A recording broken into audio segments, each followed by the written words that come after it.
Good evening, everybody. This is Anas Ghanem. I'm from Qatar Foundation.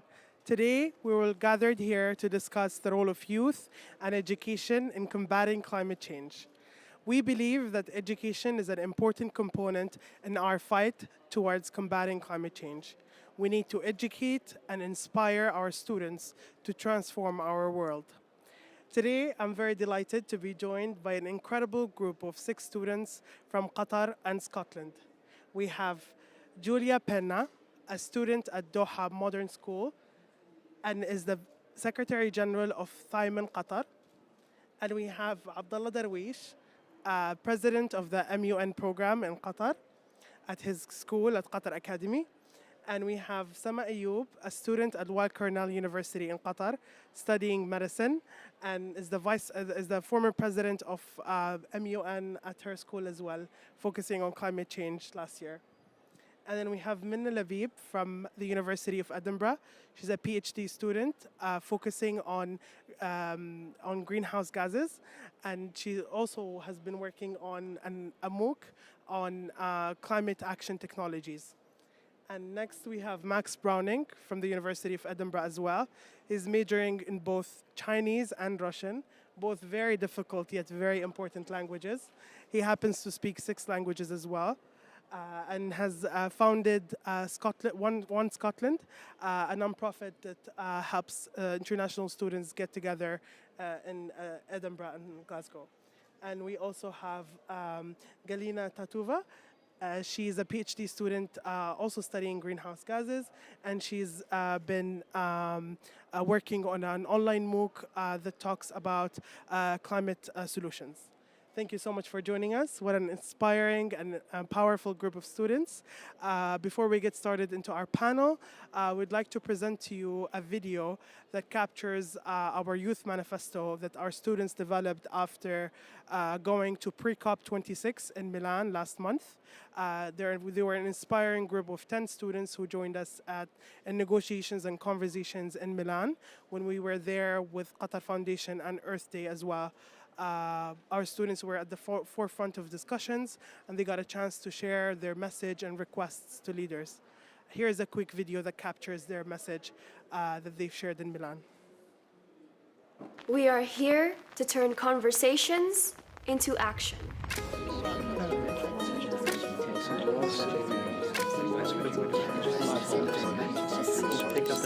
نحن نسعى إلى حوار ذا معنى وليس حوار من أجل الحوار. نود اعتبار الفئات المهمشة مثل الشباب والنساء وذوي الإعاقة والذين يعيشون تحت خط الفقر شركاء أصليين في حل هذه المشكلة. We already have solutions. We always have. And these are drawn from historical architecture that doesn't damage the ecosystem. We don't want the focus to be covering on past failures. نطالب بالمساءلة والتصرف بشكل ناضج. We need more youth-led education for advocacy, like Time in Qatar, which is an extracurricular program. لماذا هذا البرنامج خارج المنهج؟ ولماذا ليس لديه مثله في المدرسة؟ Are we really building sustainable futures, or are we educating generations for more of the same? It is through education that we will make changes. And through media? والحوار العالمي الشامل. It's not about teaching us climate action advocacy. We already know what we need to do. ما نريده هو تذليل العقبات في طريقنا وإزالة العراقيل التي تحجب صوت الشباب. And other marginalized communities. Amplify those voices. So we can truly turn conversations into action. As you can see, very powerful voices here. We believe in the power of youth, and we think that they should be at the forefront of these discussions, and we believe in giving them the platform to share their thoughts. They're ready, they just need to be given that platform, and we're very excited to have them here joining us in Glasgow. We've been in Glasgow for about 5 days. It's been very cold, but very worth it. We've been having incredible discussions at different events and venues and speaking directly to politicians. I'll let our students tell you a little bit more about their experience and what they've been seeing. So, Abdullah, would you like to tell us how has been COP26 for you? It's been your fifth day so far. Everything I expected, actually. I met a lot of new people from the Qatari delegation, especially. I was visiting pavilions, met real world leaders, Secretary of Environment of the United States, John Kerry, Secretary of Energy of the United States, um, Minister of Energy and Ministry of Environment Canada and Kenya right here actually. So we met and got involved with the real world leaders, and I think that was a great experience, which was one of actually which is my message towards COP in the Youth for Climate in Milan. So I'm really excited, and I feel really accomplished that I set out my goals and I've accomplished them here in COP. Wow, that's amazing. Can you tell me a little bit more about that meeting with the Italian ministry? So was this a follow-up of your trip in Milan? Yes, this is a follow-up of pre-COP in Milan, where we attended the Youth for Climate between an event campus and a museum there, where we saw different people, their experiences, and we met with great and really interesting people like Mr. Garcia, who was a journalist living in Afghanistan for 21 years. We learned from his experiences and his impact on how climate impacted him. And it was a really great experience. And we got a glimpse of the world leaders and seeing how they were interacting with us. And here, especially at COP26, we got involved with them. We just came from a meeting with the Youth for Climate, where the Italian Minister of Environment and the President of COP26 were attended, listening to the voices of youth and implementing the manifesto, which was an incredible experience, especially for me as a young person. That's amazing, and I'm happy to tell you that part of your input from this video was also shared in the official manifesto that was shared in the meeting. So congratulations again. Thank you very much, Anas. And Julia, I heard you stalked down Greta in Milan at FreeCov. How was that experience, seeing her in person? She's a very inspiring climate activist that you've been following for a long time. Yeah, seeing her in person really brought to reality the entire movement. But I have to say that the main takeaway from that was the discussion we had, and just the power in her words and the motivation behind everything she does is something that I really took away from that. Just the sheer motivation and everything she does is something I think we can all learn from. And as Abdullah was saying, the meeting with the ministers just now and discussing what we've done in Youth for Climate, I have to disagree ever so slightly with Abdullah. Not enough has been done, and so I think we need to commend the actions and what has been done, but I think more needs to take. We need to take more action, and there needs to be more impact. And so, yeah. Thank you. Thank you so much for being honest. That's beautiful. Sama, can you tell us a little bit more as well about your experience in COP and how has it been to be here? I'm sure it's been an overwhelming 4 or 5 days. Yeah, so it's definitely been great. It's awesome to see that youth are actually present. We're like a unified force, that we're all really here. Discussing climate change and climate action, we usually see it online. We talk to our own peers, and it's very local based when you're in your own country. But coming here, seeing that there are people from around the world sharing the same concerns as you and hoping to create their own initiatives within their own communities in order to tackle climate change, it was really amazing to see that all of us are focused as youth towards one issue and are willing to do what it takes. I'd like to add on to what Julia said, and I was also present at the discussion. Considering that in Milan this manifesto was made in order to be discussed by leaders and see that really help youth implement what they want to see in climate action, it was very concerning to see that it was still taken as an opportunity for ministers and governments to brag about their own accomplishments, when usually this was supposed to be a place for these ministers to really implement what these youth put forward and what they've worked on. And like Julia and Abdullah were both present in Milan and both worked on what was presented today. And so it was concerning that despite having the platform, despite having the opportunity to discuss this, we still robbed ourselves of that opportunity and continue to brag about what we're already doing rather than looking forward and making sure that youth voice is actually being acknowledged and not heard. Wow, how do you think we can fix that? Like, what do you think is missing here? Listen to us, honestly. The youth were present there. The manifesto is there, but nothing is being listened to. It was taken as an opportunity for governments to really give themselves a pat on the back for what they were already doing. But we already know that what we're already doing is not enough. We're just below 6 years. If what we were already doing is enough, we would have solved the climate change crisis. But clearly it's not. And so maybe if we actually listen to what's already been given to you by the youth themselves and prepared for you, very detailed. I'd like to quote that from being present there. A minister actually said that it's very detailed and encompasses everything that we need to do.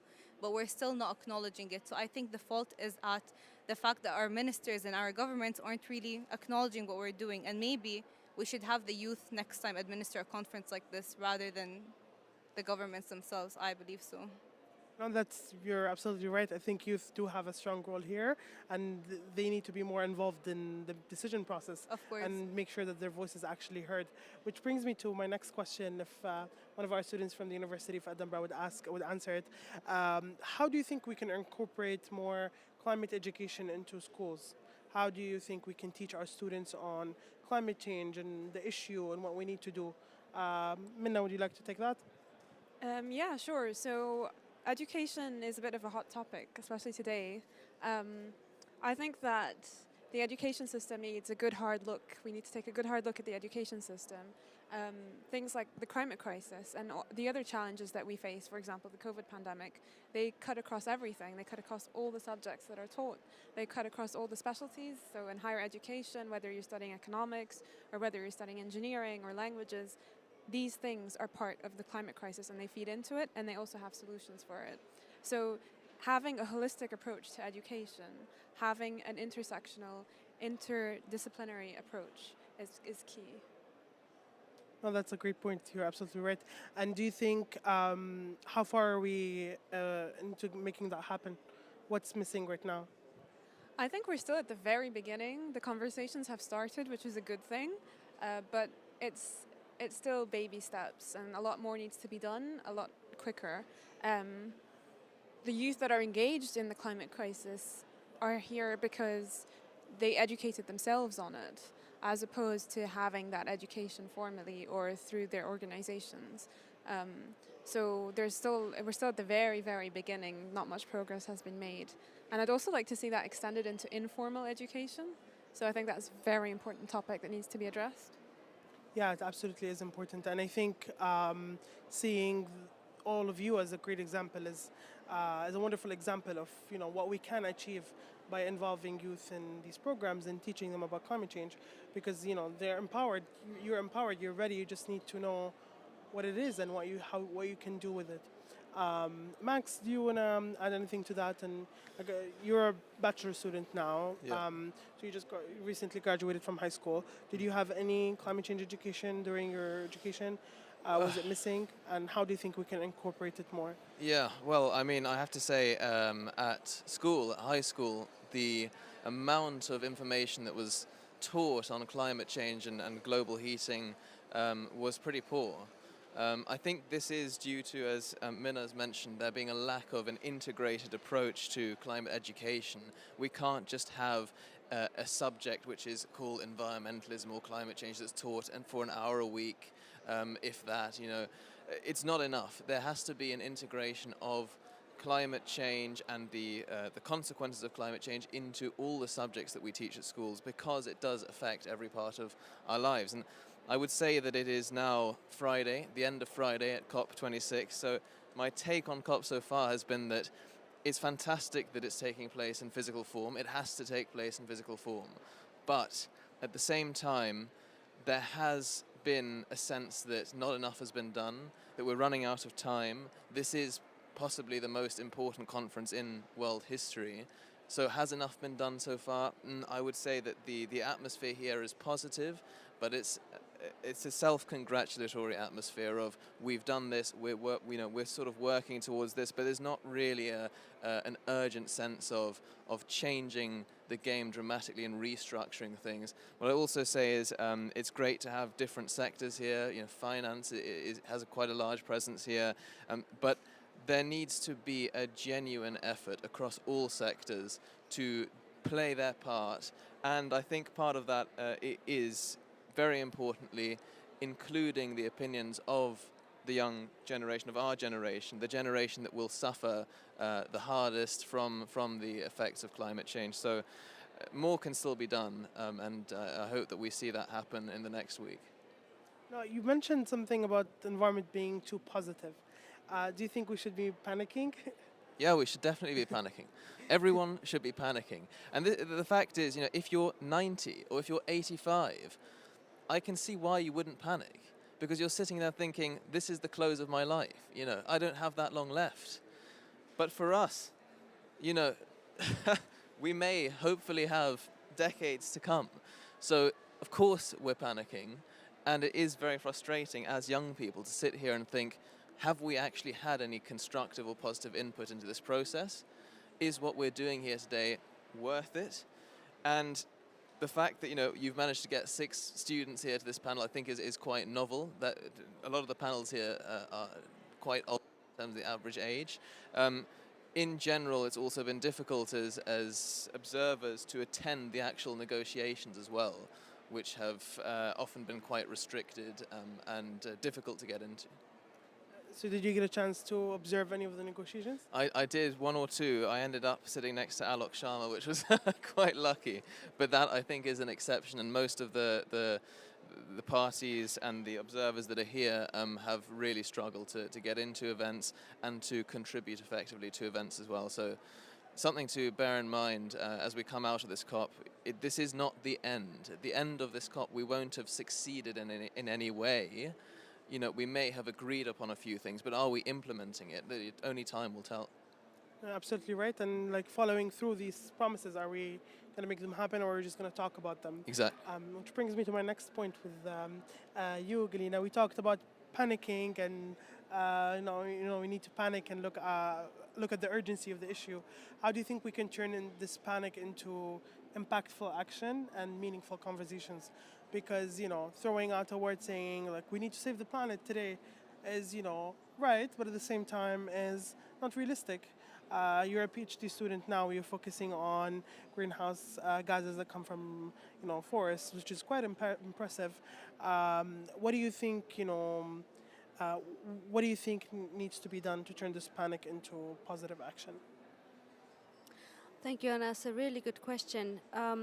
So the problem with, first of all, I would like to say that yes, it is time to panic because it is a very urgent situation. We are in the time of a climate and a biodiversity crisis and even an emergency.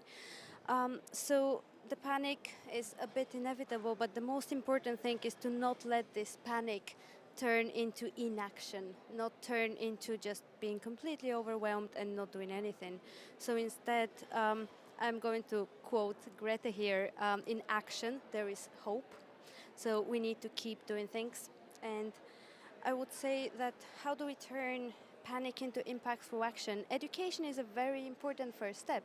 I'm going back to what some of my colleagues on the panel said earlier, that we need to raise awareness, we need to educate people, and in a way today there have been a lot of positive discussions because today was the under the theme of young people and education, and there have been some very encouraging commitments from ministers globally that were committing to incorporate climate education more into their school curriculums, and also they were talking about providing more resources to facilitate that.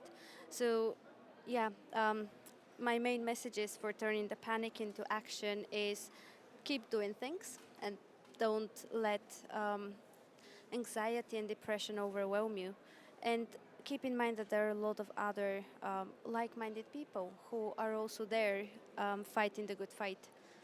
So thank you. That's me for now. Thank you so much. That's great. And I'd like to move back to you, Sama. And you're now studying medicine at Cornell University in Qatar, and you're very passionate about the environment, but you're not studying something that's very specific, to climate change. How do you think do you think that this is just a specific issue for people that study it, or do you think that there is a cross-cutting across different majors? Of course not. Climate change is affecting all of us, so it really involves all of us. Whether we like to get as involved as others or not, it really does affect us all equally. And perhaps not equally in terms of the sense that we're all exactly affected by the same way, but in the end, we're all going to be impacted in one way or another. Whether you study more about climate change or not, you're going to be impacted in the end if no action is taken. So you bring up the point about medicine and whether it's still relevant to climate change or not. Of course it's still relevant, but I really want to go back to the point of whether I chose to study medicine or not. I really should be educated on climate change in high school and in middle school and in primary school without having to go out of my way to find out more. And I think there's a fault in our education systems and our school curriculums and how we're not really ensuring that our students are getting the right education on climate change, on something that is going to be affecting them very, very soon. It's not something that is going to happen in decades. It's something that's going to happen in less than 6 years. So why aren't we being educated about it? And another thing is, for me to get involved with climate action and climate change, I had to do this through extracurricular activities like Model United Nations. And this doesn't make sense to me because I had to go out of my way to participate in Model United Nations and find out more and really involve myself in the issue. But not everyone has access, or not everyone has the same opportunity to really get involved in such activities and any initiatives or any, let's say, conferences. Like, I'm here, but not all the youth are here as well. So it's not the same opportunities.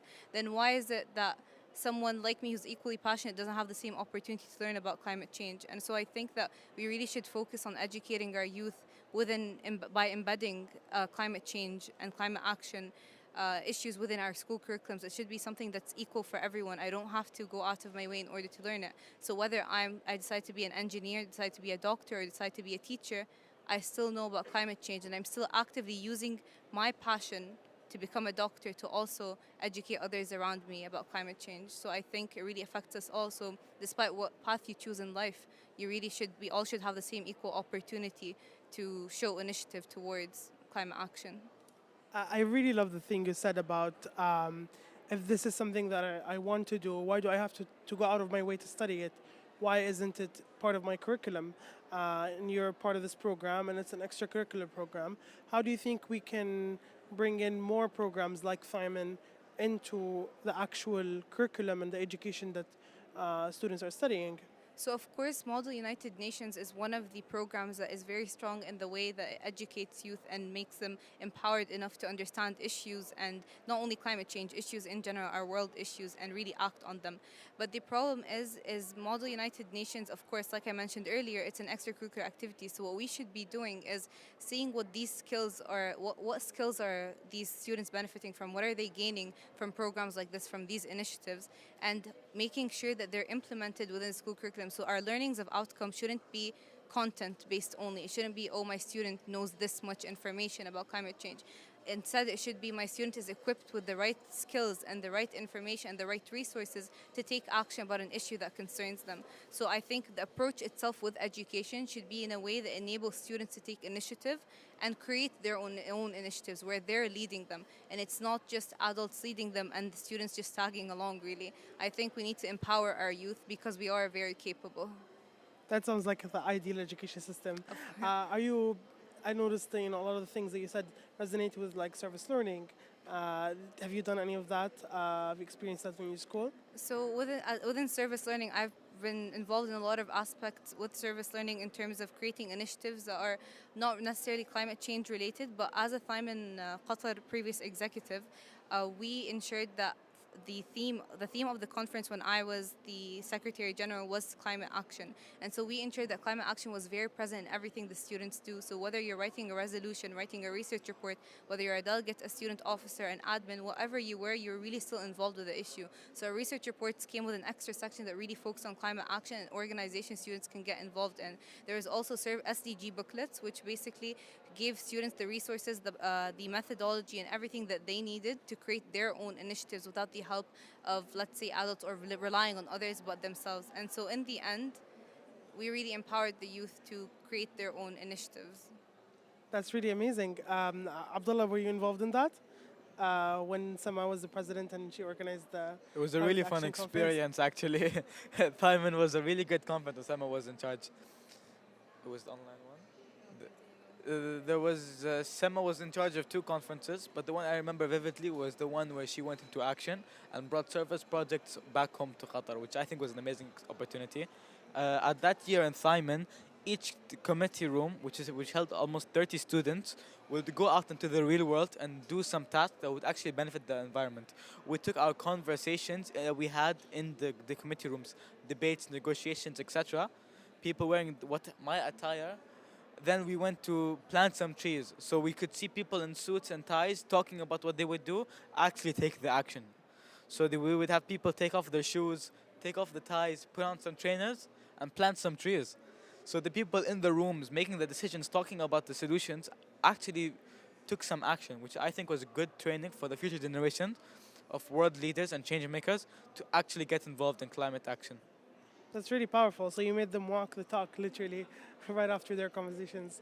I'd like to move to you, Julia, and ask you, how do you think we can empower more student-led programs? We heard great examples from Abdullah and Sama and everybody else. How can we encourage more student-led community engagement programs that do contribute to the climate issue and other issues as well?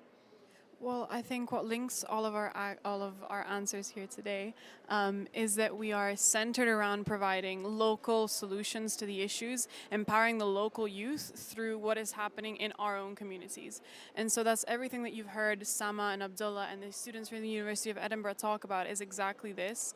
We need to ensure that we are showing the exact specific impacts of this global issue on local communities to motivate people and show them how relevant the issue is to their own lives, their own homes. That is how I think you push people. You show them the urgency without creating panic necessarily, but showing them that it is something that they need to contribute to actively. And that is how you get people out of committee rooms, planting trees and contributing to their environment. No, that's amazing. And have you done any of that during your time, as the deputy president last year and president this year? Have you been able to empower such programs? Yeah, absolutely. By inviting local stakeholders and having them explain their situation, explain their work, and then service projects which are locally based. So the tree planting events, the beach cleaning, the mental health festival. So really spanning everywhere from climate action to other sustainable development goals and other issues, and showing them how these issues are interlinked and how key it is to act on them together. Again, as Minna was saying, the intersectionality of the issue, that's something that we highlight, but through the local change makers and through local projects. Oh, thank you so much. That's brilliant. And what has been the most challenging thing to make this happen? Well, I think that we stress how involved the youth is, and we absolutely are, but it is a percentage of the youth. And so our challenge really is to involve as many people as possible. The people that do not regularly attend MUL United Nations, we need to capture their attention through other projects. So this was the challenge with us. We want to make sure that the normal attendees are participating, they're getting out of their conference attire and doing something different. And the people that were never in the conference attire to begin with are doing whatever they can in the fields that they take part in, everything from music to drama to history and politics. Thank you so much. Abdullah, do you want to share any other challenges as well that you think you've been through while you were organizing student-led programs? I think one of the biggest challenges, not just for me, like how the ones I experienced, but the ones many of the young people will experience, is getting the right resources and the right education and the right background and the right people to do the initiatives you want to do. Personally, I came across these problems, but I had teachers and I had resources and I had organizations like Qatar Foundation, which actually helped provide all the things I need and all things necessary. Qatar Foundation provided me with the education I needed, the resources, the teachers, the programs, the departments, in order to move on and do my project, which is an amazing experience and something I'll always be grateful for. But we need more Qatar Foundations around the world, and we need more resources and more educators to go into these community Julia was talking about that aren't MUN based, and help them take their programs, their dreams, and put them into reality, and to do what I'm doing right now, which is accomplish their goals. No, you're absolutely right, and I think you being here is a great example for other organizations and other communities to adopt the same. And we're very happy to be here at Earth Day as well, who have been, a leading organization in climate literacy and have been doing very similar work to us. So I think we're getting there. I'd like to move to our students from the University of Edinburgh, see what you think on this topic of how do we create more student-led programs? How do we empower students to create student-led programs? So I think students are doing quite a good job, actually. I think that the youth are engaged, they're trying their best, and I don't think that we need to encourage them to do more projects. I think that we need to give them a space to do what they want to do. We shouldn't be dictating to them what they want to do. We should be giving them a space. We should be making sure that that space is safe, because youth is not a uniform, group of people. It's quite diverse, and that space has to accommodate for all these people and all their needs. And I also want that space to provide them with the skills that they may need, the funding that they may need, the support in whatever form that they may need. And you could be quite amazed what people are capable of doing, just given the opportunity to let what's in them out into the world. So I think that's the most important thing. And I think instead of expecting the youth to reach out to power, I'd like to see power reach out to the youth. I love that phrase. I love that phrase so much. And what do you think is hindering youth from getting there if they are empowered and excited, like you're saying? Is this something that they need to be educated more on, or is it more of an institutional issue of schools and universities and communities not giving the youth the right opportunities? I think it's more institutional. I don't think that the youth.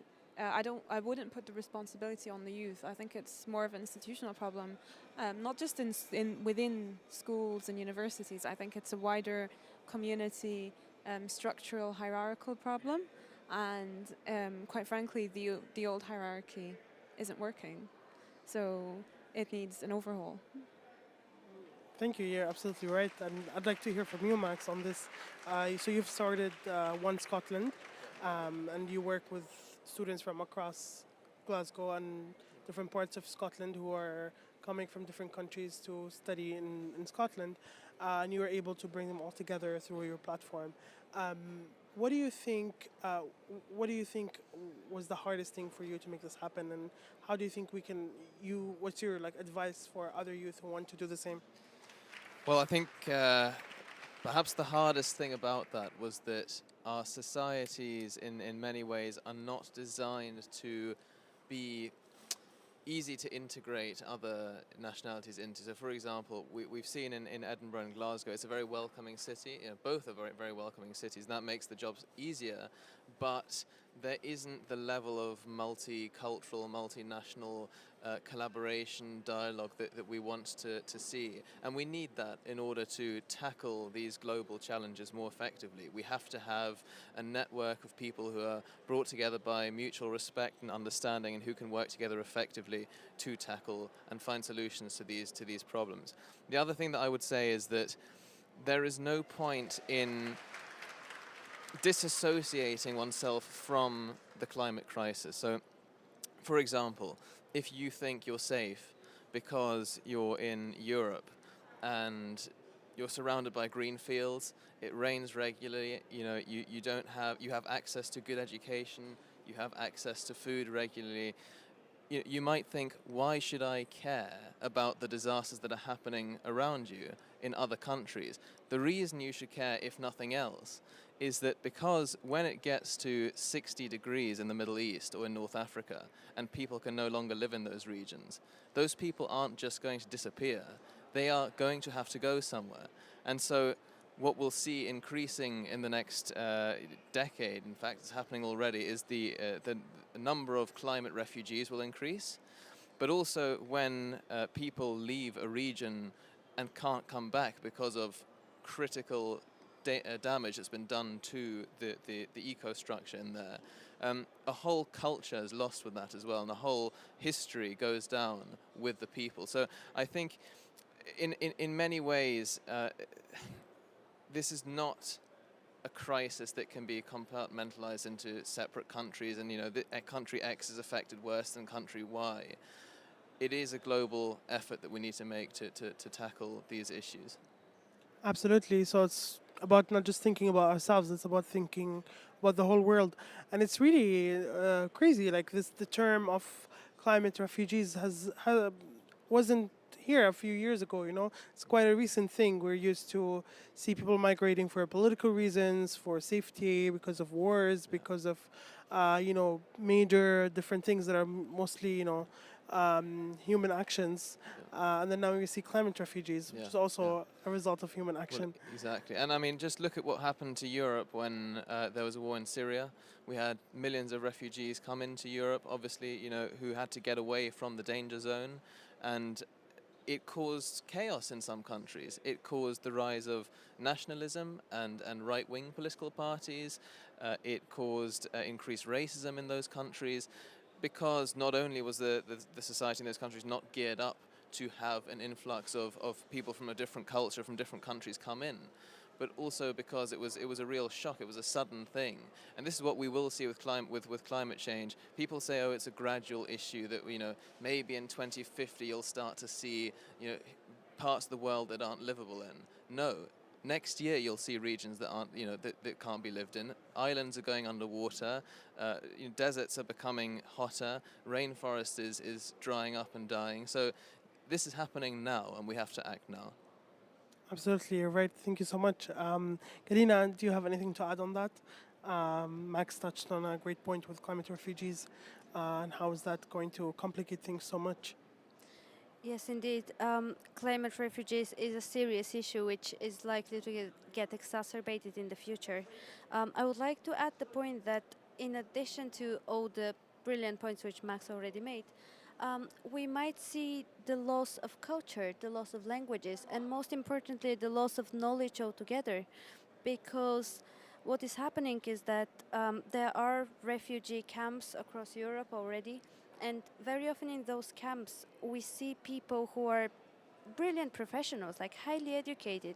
We have doctors, artists, engineers, teachers, and a lot of them are staying in the camp without the opportunity to further develop themselves and to pass on this knowledge to others as well. So when it comes to addressing the climate crisis, we would need the knowledge of everyone, because to address the climate crisis, we need everyone to be on board. We have the knowledge of engineers to address like technological, to further develop our technology. We know teachers to spread this knowledge. We need doctors because there will be like public health implications of the climate emergency. And we need everyone. So having all those brilliant talents stuck in camps rather than helping society is a big issue in its own right.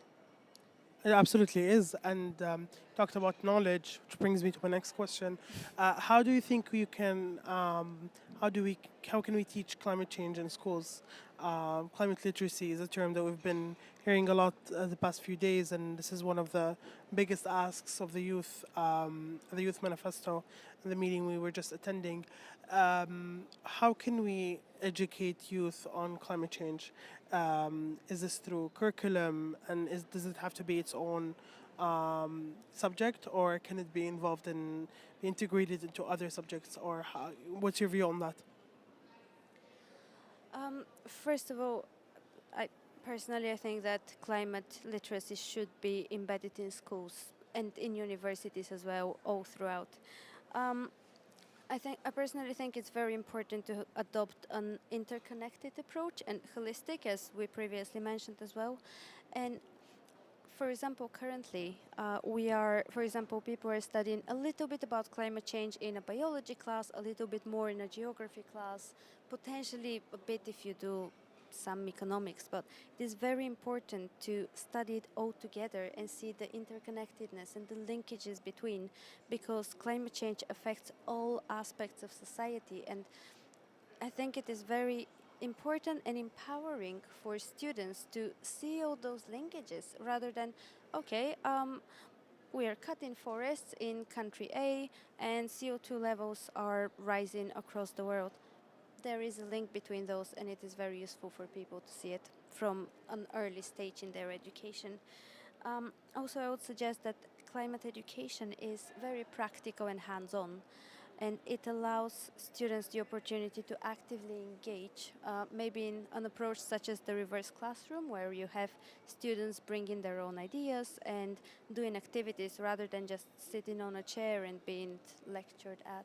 So I think it's very important to involve and engage young people in a way that it's actually interesting for them, and also helps them to develop a problem-solving mentality, because in the end of the day, climate change is arguably the biggest problem we are facing nowadays. And as such, having problem solvers, empowered problem solvers, is really, really powerful. Of course, I think, looking at things like problem solving, design thinking, is very important when you want to teach climate change, because it's not just a topic, it's an issue that's very complicated and needs to be looked at as an issue. Thank you so much for that. Minna, I see you raise your hand. Did you have anything to add there on climate literacy? I want to make 2 points, one about climate refugees and the other one about climate literacy. So the first one about refugees, because I'm aware that a lot of people aren't aware of how big a problem it is. And it's not a problem that we're going to face in the future. Today, there are 4 times more climate refugees than there are refugees from crises. So it is a huge problem. And it's not because, people are moving and integrating. Humans have moved around and integrated, and cultures have evolved over time. But this is a sudden... People are losing the land that they are from. People are losing their livelihoods, their lives. Because refugees, how many make it? The 4 times and the 5 parts that we're talking about, these are the people that make it. But they're a small portion of the people that don't. And that is simply unacceptable. So that's that's the point I wanted to make about refugees, because it is something that's very rarely discussed, and it is a huge problem, and a lot of people aren't aware of how huge it is. The part about climate literacy, we talk a lot about content, so how it will be integrated, but I'm also a bit keen on skills. So in this time and age, I think critical thinking, being able to discern information that is correct and misinformation and information that is propaganda, essentially, that's a critical skill. And I think that critical thinking, being able to discern, having that thought process is a lot more important than just being fed information and subjects. And science is important, but scientific thinking is even more important. And Minna, you're from Egypt, right? I'm originally Egyptian, yeah. And then you're based here in Scotland now for your education. And, you speak both languages and you're able to get an education in an English-speaking country. We talked about access and making sure that these resources are accessible by different communities and in different languages. Can you tell me more about that? So I'm Egyptian, but I didn't go to school in Egypt, so I don't actually... It was quite funny. I don't know the name of the technology that I did my PhD in Arabic. I still don't know. I should probably look that up. I think that there are a lot of resources in 1 or 2 languages, and they're the prominent languages, but I think that they should be more accessible.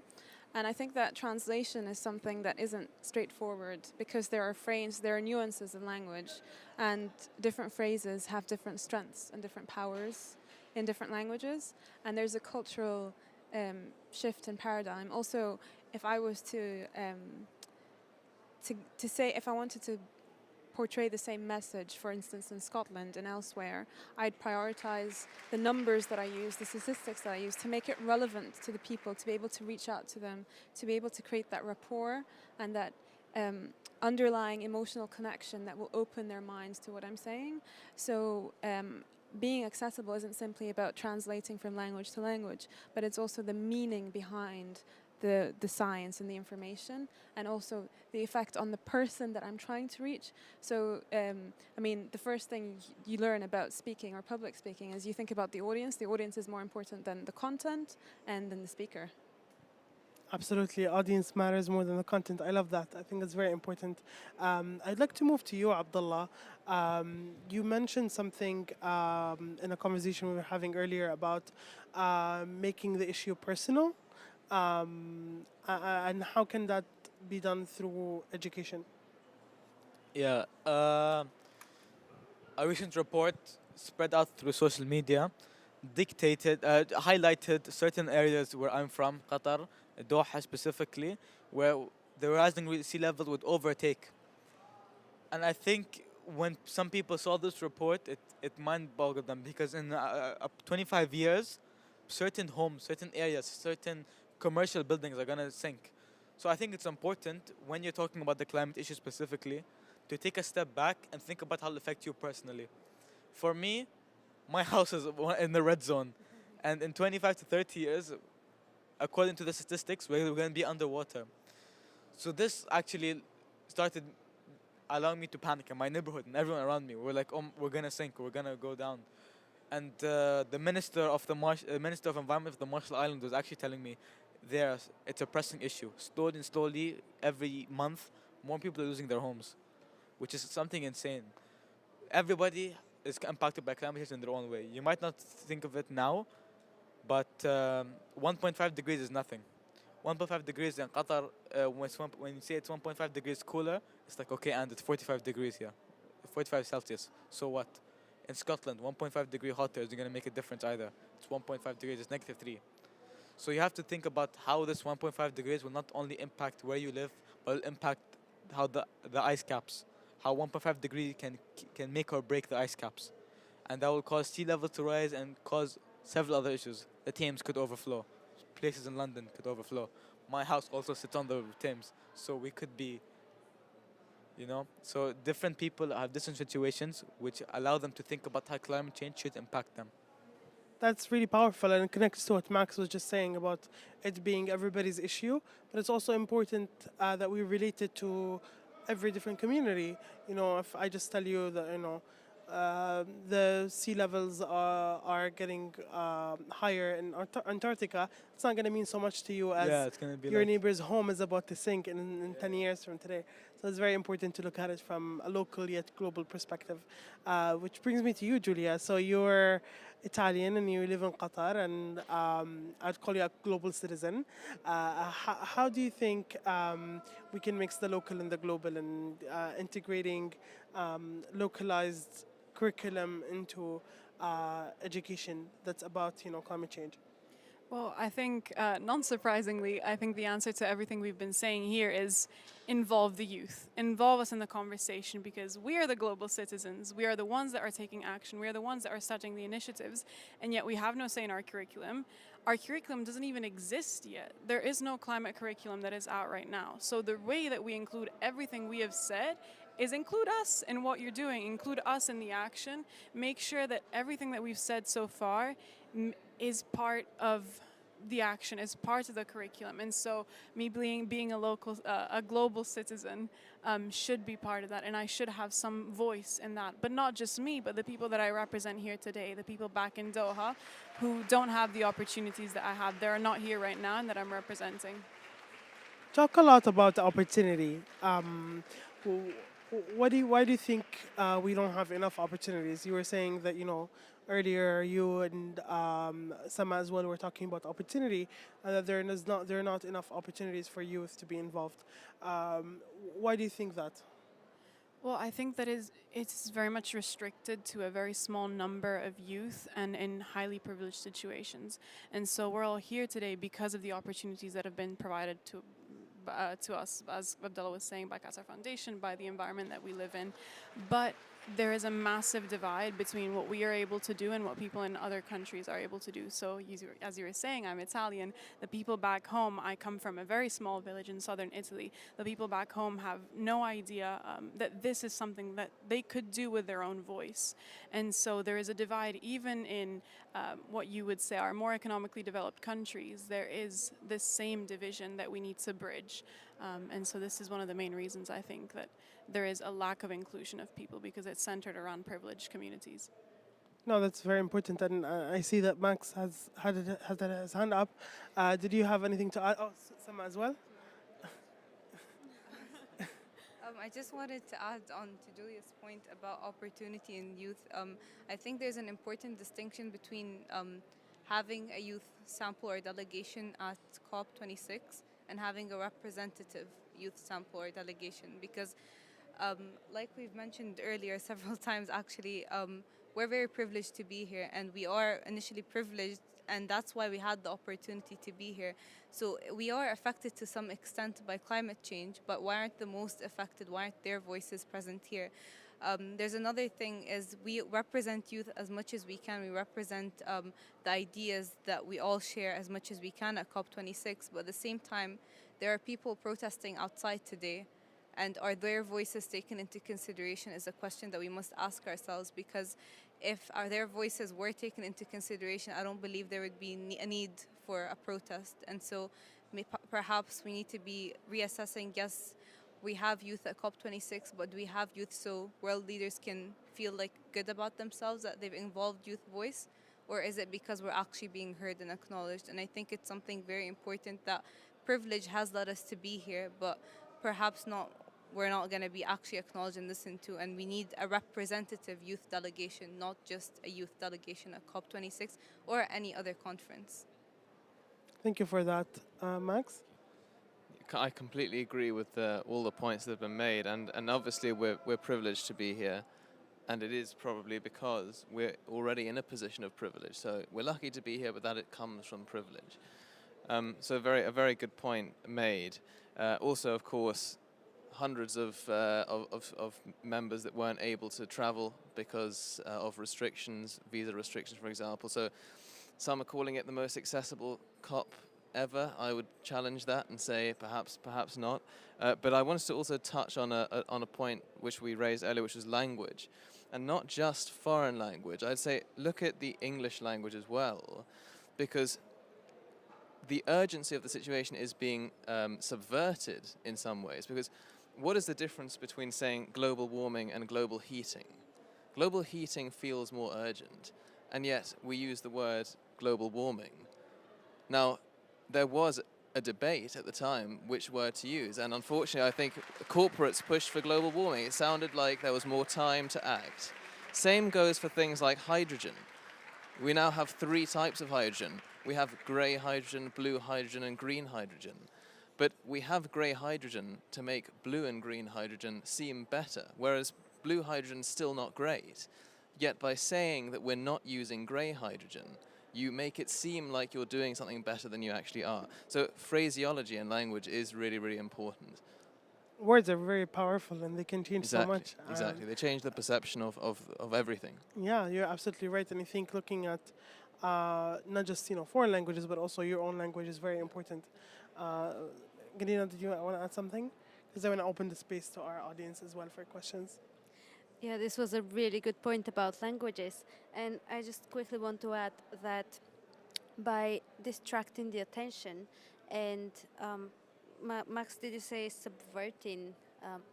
Yeah, so in the words of Michael Mann, the slowing down of the process is the new form of climate denial. And I found this really powerful because while we're wasting time on discussing whether it should be global warming or global heating, gray, blue, purple, yellow, hydrogen, we all know that we need to act. And this is the bottom line. Languages is important, it is powerful, but at the same time, we need to just get our act together and act because we have the knowledge, we have the science.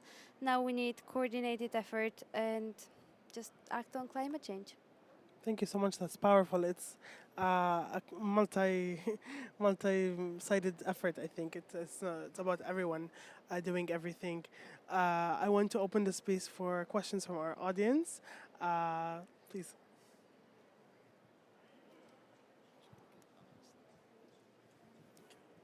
Thank you all for being here. Obviously, the voice of youth is so important, and I think it is moving us closer to collective action. But I'm curious from any of your perspectives, where you think the voice of youth has been making the most impact and where it can make the most impact go forward. Thank you. That's a great question. Would like to pick that up.